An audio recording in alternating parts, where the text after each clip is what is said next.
今日新闻头起先来看美国的总统川普表示，经过美国倒桥，这局势真紧张的印度甲巴基斯坦已经达成停火协议。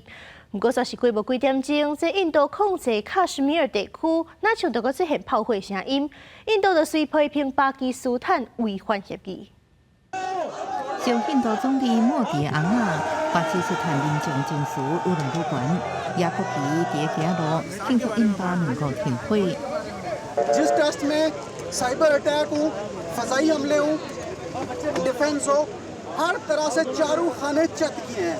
तो मैं ये सम अप कर देता हूँ इसमें कि पाकिस्तान की बेहतरीन डिफेंस और कामयाबी है। 最近的武装冲突和印度甲巴基斯坦是真紧张，民众欢喜达成停火协议。巴基斯坦外交部长达尔伫社群媒体发文证实，双方已经同意马上停火。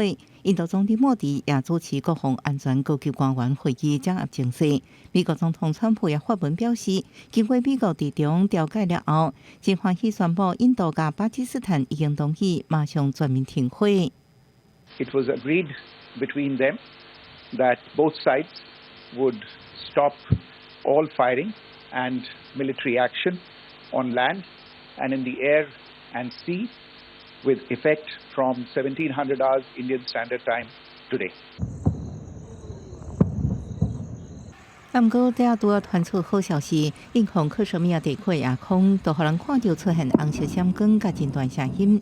印度指控巴基斯坦违反协议，武装部队会对这违法行为回应。This is a breach of the understanding arrived at earlier today.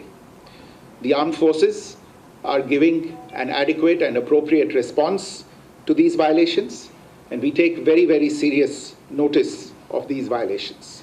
巴基斯坦发声明指出，伊原底着伫中时旅行甲印度达成的停火协议，当地局势不稳定，真济居民甲移工整理物件准备撤离，甲咱望战火因早日真正停落来。